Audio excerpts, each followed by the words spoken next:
પાટણ જિલ્લાના રાધનપુર ખાતે red cross ભવન ખાતે ગુજરાત પ્રદેશ કોંગ્રેસ સમિતિ દ્વારા રાધનપુર નગરપાલિકા અને પાટણ જિલ્લા કોંગ્રેસ સમિતિ દ્વારા કૌશલ્ય તાલીમ શિબિર યોજાઈ। આ પ્રસંગે રાધનપુર વિધાનસભાના પૂર્વ ધારાસભ્ય રઘુભાઈ દેસાઈ, પાટણ જિલ્લા કોંગ્રેસ પ્રમુખ ગેમરભાઈ દેસાઈ, રાધનપુર શહેર કોંગ્રેસ પ્રમુખ ડોક્ટર વિષ્ણુ દાન ઝુલા, મહિલા કોંગ્રેસ પ્રમુખ જ્યોતિબેન જોશી, કાનજીભાઈ પરમાર, ગણેશજી ઠાકોર, શંકરજી ઠાકોર, મહેશભાઈ મુલાણી સહિત અન્ય મહાનુભાવોની ઉપસ્થિતિમાં કૌશલ્ય તાલીમ શિબિર યોજાઈ। સાથે રાધનપુર નગરપાલિકાની આવનારી ચૂંટણીમાં કોંગ્રેસની નગરપાલિકા ચૂંટણી જીતવા રણનીતિ નક્કી કરવામાં આવી।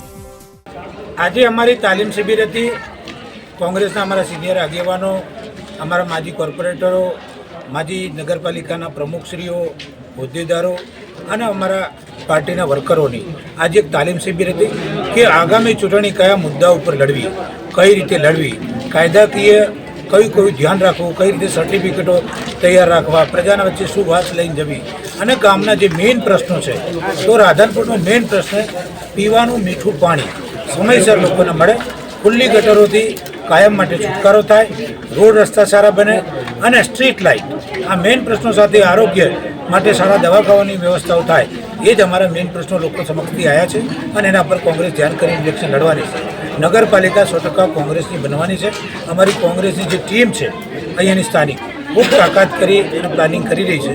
100% કોંગ્રેસ જીતશે એનો મને પૂરો વિશ્વાસ છે। કોંગ્રેસના ઉમેદવારો કાયમ માટે સ્પષ્ટ સારા જ હોય છે અને ગરબા ગાવાવાળા હોતા જ નથી। અમે લોકોના વચ્ચે કામ કરવાવાળા લોકો છીએ અને પ્રજાના સેવક તરીકે કામ કર્યું છે। એકદમ સનિષ્ઠ લોકો અને પાર્ટીની વિચારધારા સાથે જોડાયેલા લોકોની જ પસંદગી કરવામાં આવશે, એના માટેની અમારી કસરત ચાલુ છે। રાધનપુરની નગરપાલિકાની પ્રજાએ કોંગ્રેસને ગયા વખતે પણ આશીર્વાદ આપ્યા છે, મને પણ આશીર્વાદ આપ્યા હતા, ધારાસભ્ય બનાવ્યા હતા, ફરીથી આશીર્વાદ આપશે એનો મને વિશ્વાસ છે। નગરપાલિકામાં સૌથી પહેલાં લોકોને મીઠું પાણી મળી રહે અને ગટરની જે ખુલ્લી ગટરોની જે તકલીફ છે એમાંથી મુક્ત થાય, સાફ સફાઈ કાયમી વ્યવસ્થિત રીતે આયોજનપૂર્વક મેનેજમેન્ટ સાથે થાય, જેથી લોકોની વ્યવસ્થા થાય।